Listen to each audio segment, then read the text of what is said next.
दोस्तों नमस्कार। I hope कि आप अपने एग्जाम की तैयारी बहुत ही डेडिकेशन से कर रहे होंगे। दोस्तों आज हम बात करेंगे शॉर्ट हैंड के उन एस्पायरेंट से जो शॉर्ट हैंड को सीख चुके हैं और कुछ समय से जितना भी समय हमको हो गया 6 महीने 1 साल 2 साल जितने भी समय से हम तैयारी कर रहे हैं और हम अपनी स्पीड को इम्प्रूव नहीं कर पा रहे हैं, अपनी एक्यूरेसी को इम्प्रूव नहीं कर पा रहे हैं। तो आज हम इस टॉपिक पे बात करेंगे। तो दोस्तों मेरा नाम देवनेजा है और स्टेनो सक्सेस मंत्रा के माध्यम से हम प्रयास कर रहे हैं शॉर्ट हैंड के उन एस्पायरेंट्स को एजुकेट करने की, उनको बिल्कुल क्लैरिटी देने की। जिस भी पार्ट पे उनको लगता है कि ये पार्ट पे हमें थोड़ा सा भी डाउट होता है, तो अगर आपको स्टेनो सक्सेस मंत्रा के माध्यम से कुछ भी वैल्यूएबल लग रहा है तो आप एक कमेंट जरूर किया करिए हर एक वीडियो पे, जो भी आपको अच्छा लगे, और शेयर कर दीजिए और एक लाइक जरूर कर दीजिए अगर आपको वीडियो अच्छा लगे। तो बात करते हैं मेन दो प्रॉब्लम्स के बारे में। मैं आपसे बात करूंगा शॉर्ट हैंड के उन एस्पायरेंट के। देखिए, मेहनत सभी कर रहे हैं। कौन सा ऐसा एस्पायरेंट है जो सवाल करता है और वो मेहनत ना कर रहा हो? कोई भी स्टूडेंट ऐसा नहीं होता कि अगर वो सवाल कर रहा है ना, इट मीन्स उसके अंदर कुछ करने की इच्छा है, इट मीन्स उसके अंदर कुछ करने की क्यूरियोसिटी है, कुछ अपने आप को इम्प्रूव करने की उसके अंदर थोड़ी सी लगन है। तभी वो सवाल करता है, तभी वो कमेंट करता है, तभी वो डाउट रेज करता है। तो इसका मतलब ये तो श्योर है कि आप करना चाहते हैं, आप कुछ ना कुछ इम्प्रूव करना चाहते हैं, लेकिन इम्प्रूवमेंट हो क्यों नहीं रही? मैं कुछ बातें आपसे करूंगा और उसके कुछ सॉल्यूशन भी आपसे डिस्कस करूंगा। सबसे पहला जो प्रॉब्लम है शॉर्ट एंड एस्पायरेंट के साथ, कि हम एक फॉल्स मोटिवेशन के साथ अपनी प्रैक्टिस कर रहे हैं, हम एक फॉल्स मोटिवेशन के साथ आगे बढ़ने का प्रयास कर रहे हैं, इसीलिए कहीं ना कहीं पे बैरियर लगा हुआ है। वो फॉल्स मोटिवेशन क्या है कि हम अपनी एक्यूरेसी को, अपनी स्पीड, मतलब हम अपनी एक्यूरेसी जो है और हमारी जो स्पीड है, हम अपनी एक्यूरेसी को उतना इंपॉर्टेंट नहीं मानते हैं जितना कि हम अपनी स्पीड को मानते हैं। आप चेक करिएगा, जितने भी शॉर्ट हैंड के एस्पायरेंट हैं, चाहे वो किसी ग्रुप में कभी उनकी बात होती हो, या वन टू वन कभी बात होती हो, या खुद से कभी बात होती हो, तो हम अपने आप को या उन स्टूडेंट से या उस सर्कल में कभी भी अगर चर्चा होगी तो हम क्या चर्चा करते हैं? हम चर्चा करते हैं कि मेरी स्पीड इतनी है, I can write at the speed of 100 WPM, at the speed of 110 WPM, at the speed of 120 WPM। लेकिन जब हम एक्यूरेसी की बात करें तो हम 90 पे भी एक्यूरेसी नहीं लेके आ पा रहे हैं। तो सबसे बड़ा फॉल्स मोटिवेशन एक शॉर्ट हैंड के एस्पायरेंट के लिए यही है कि हमने अपनी एक्यूरेसी को, हमने अपनी स्पीड से कम महत्व दिया हुआ है, यानी कि हमने अपनी स्पीड को ज्यादा महत्व दिया हुआ है। और वहां भी हम फॉल्स मोटिवेशन के साथ चल रहे हैं कि मैं इतनी स्पीड पे लिख लेता हूं। अगर आप 120 पे लिख लेते हैं और आप 90 WPM की ट्रांसक्रिप्शन में भी एक्यूरेसी नहीं लेके आ पा रहे हैं, तो सबसे पहले तो इस फॉल्स मोटिवेशन को आज ही खत्म कर दीजिए। बिल्कुल काटा मार दीजिए और कहिए कि मेरी स्पीड 90 WPM है, क्योंकि मैं 90 WPM की जो ट्रांसक्रिप्शन है उसको ठीक ठाक से ट्रांसक्राइब कर पा रहा हूँ। तो अब इस चीज को थोड़ा सा आप चेंज कैसे करेंगे? तो आज एक फॉर्मूला मैं आपको देने वाला हूं। अगर आप अपना एनालिसिस करके इस फॉर्मूला को अपनाएंगे तो डेफिनेटली आपकी इंप्रूवमेंट भी होगी, आपको इस फील्ड में सफलता भी हासिल होगी। देखिए, आप शॉर्ट हैंड को पार्ट्स में डिवाइड कर लीजिए।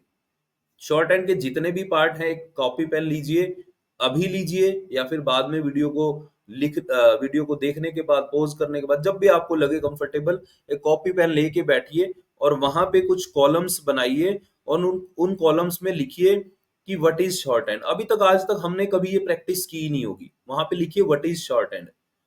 फिर आपको वहां पे अपना फॉल्स मोटिवेशन क्रैक होता हुआ नजर आएगा कि short hand is not all about speed. Short hand बिल्कुल मतलब ये नहीं है कि हम सिर्फ स्पीड के पीछे ही भागते रहते हैं।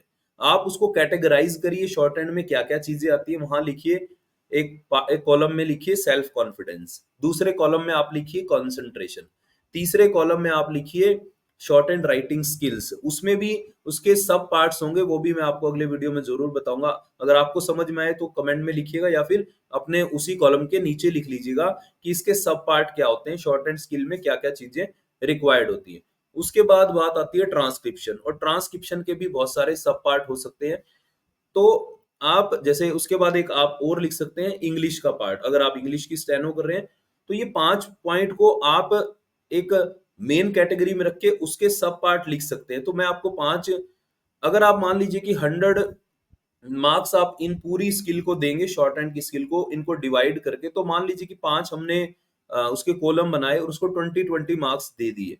तो जब हम अपना एनालिसिस करें, अपनी चेकिंग करें, तो चेक करिए कि आप 20 में से अपनी शॉर्ट एंड राइटिंग स्किल्स को कितने मार्क्स देंगे, अपने कॉन्फिडेंस को कितने मार्क्स देंगे, अपनी इंग्लिश की वोकैबुलरी को कितने मार्क्स देंगे, ट्रांसक्रिप्शन को कितने मार्क्स देंगे। तो जब 100 में से आप एनालिसिस करके अपने मार्क्स कैलकुलेट करेंगे, तो आपको एक्चुअल जो पिक्चर आपकी नजर आएगी, जो कि आप फाल्स मोटिवेशन की वजह से दौड़ते चले जा रहे हैं, दौड़ते चले जा रहे हैं। जैसा होता है ना कि मान लीजिए कि फोग पड़ रहा है रोड पे और अगली गाड़ी जो चल रही है, हम उसके पीछे पीछे चल रहे हैं, क्योंकि अगली गाड़ी भी हो सकता है अगली गाड़ी को फॉलो कर रही हो। मतलब हम ऐसे ही करते हैं, फोक जो लोग ड्राइविंग जानते होंगे। तो मान लीजिए हमारी गाड़ी चल रही है, वो किसके बेस पे चल रही है? अगली गाड़ी की। जैसे ही उसने ब्रेक मारी तो हमें भी ब्रेक मारनी पड़ेगी। तो हम किस दिशा में जा रहे हैं? जिस दिशा में सभी जा रहे हैं। हमें पता ही नहीं हम शॉर्ट एंड स्किल में हैं, हम फाल्स मोटिवेशन के बेस पे कब तक चलते रहेंगे, कब तक हम बिना इंप्रूवमेंट के आगे बढ़ते रहेंगे। हमें कहीं ना कहीं बैरियर लगेगा, कहीं ना कहीं ब्रेक लगेगी, कहीं ना कहीं हमें दुर्घटना के चांसेस जरूर मिलेंगे।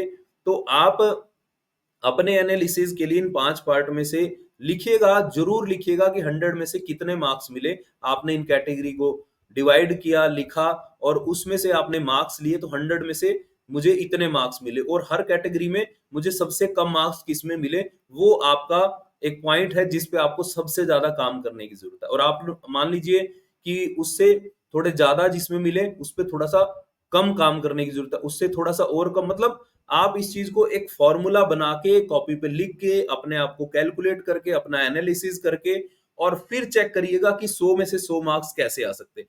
जब आपके 100 में से मैक्सिमम मार्क्स बढ़ने लगेंगे तो डेफिनेटली आपकी शॉर्ट हैंड की हर एक फील्ड में आपको सफलता हासिल होने लगेगी। मतलब आप आगे बढ़ने लगेंगे, आपकी एक्यूरेसी बढ़ने लगेगी और आप इस फॉल्स मोटिवेशन से बाहर आ जाएंगे कि मैं 110 पे लिख सकता हूं।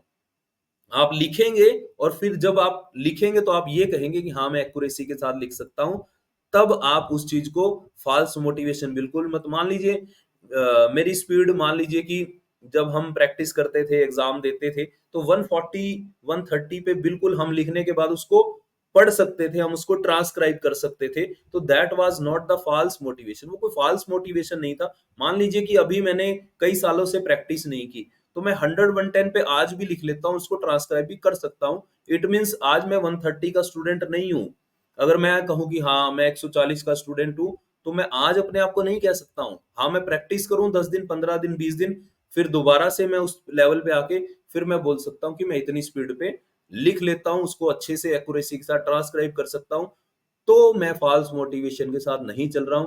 पहली जो चीज है मैंने आपको बताया, उसको क्रैक करिए, उस बैरियर को रिमूव करिए और इस फॉर्मूला को अपना के अपने मार्क्स लिखिएगा कमेंट बॉक्स में और अपने आप को भी बताइएगा कि हाँ ये गलती मैं कर रहा था। दूसरी चीज, शॉर्ट हैंड का स्टूडेंट, देखिए सबसे ज्यादा आप ये देखिए कि आज के जीवन में कंसंट्रेशन का लेवल इतना गिर चुका है, इतना गिर चुका है कि हम उस पॉइंट पे खड़े हैं कि अगर हम 10 सेकंड भी अपनी कंसंट्रेशन को होल्ड कर पाते हैं, इट मींस हम बहुत बहुत बहुत अच्छे लेवल पे हैं। तो अगर हमें 5 मिनट का वो होल्ड करना, क्योंकि 5 मिनट तो मिनिमम डिक्टेशन लिखेंगे, तो 5 मिनट की अगर कंसंट्रेशन को होल्ड करना हो, डिक्टेशन लिखनी हो, तो कितना जोर लगेगा, कितनी मेहनत लगेगी। तो उसके लिए सबसे पहली चीज जो मैं आपको एडवाइस करना चाहूंगा वो ये है कि स्क्रोल करना बंद करिए। क्योंकि हमारा जीवन क्या बचा है? खाना पीना, सोना, ऑफिस जाना और फिर आके स्क्रोलिंग करना, पढ़ना लिखना, खाना पीना और फिर बैठ के स्क्रोलिंग करना। स्क्रोलिंग करना छोड़ दीजिए। आप एक अगर स्टूडेंट हैं और आप स्क्रोलिंग में लगे हुए हैं, इट मीन्स आप अपना फ्यूचर बर्बाद कर रहे हैं। सर्चिंग करिए, सर्च करिए। You have to search rather than scroll. आपको स्क्रोल करना बंद करना पड़ेगा, आपको सर्च करना शुरू करना पड़ेगा, क्योंकि सर्च करने से सॉल्यूशन मिलता है, स्क्रोल करने से आपका जीवन बर्बाद हो जाता है। आप देखिए सोशल मीडिया के हैंडल्स चेक करिए। जैसे मान लीजिए कि इंस्टाग्राम है, Instagram is a social media handle. और अगर आप YouTube की बात करें तो वो एक सर्च इंजन है, वहां पे लोग अपने प्रॉब्लम का सोल्यूशन सर्च करके ढूंढते हैं। वहां आप ये नहीं कि रैंडम कुछ भी देख रहे हैं, हाँ आप जैसा देखेंगे, जो चीज सर्च करेंगे वो आपको वही दिखाने वाला है। इट मीन्स अगर मैं ये ढूंढता हूं कि मैं कैसे शॉर्ट हैंड में बेस्ट हो सकता हूँ, कैसे अच्छा पढ़ा सकता हूँ, कैसे शॉर्ट हैंड की स्किल को मास्टर कर सकता हूं, तो मुझे वैसे ही सजेशंस मिलने शुरू होंगे। अगर आप स्क्रोल जैसा करेंगे, आप सारा दिन एंटरटेनमेंट, देखिए एंटरटेनमेंट भी एक जीवन का पार्ट है, वो भी जरूरी है, लेकिन सबसे पहले क्या है कि आप जीवन में कुछ करिए, उसके बाद जब आप कुछ बन जाएंगे, कुछ कर लेंगे, थोड़ा सा स्पेयर टाइम हो तो एंटरटेनमेंट भी करिए, लेकिन वो भी थोड़ा सा कोशिश करिए कि मोबाइल से बाहर निकल के एंटरटेन होने की कोशिश करिए। कोई गेम खेलिए, कोई ऐसा मतलब फिजिकली आप थोड़ा सा वॉक करिए, रनिंग करिए, जिम जाइए, डांस करिए, कुछ नई स्किल सीखिए, कुछ नई हॉबी डेवलप करिए, कुछ ऐसी चीजों में आप एंटरटेनमेंट ढूंढिए। तो आपको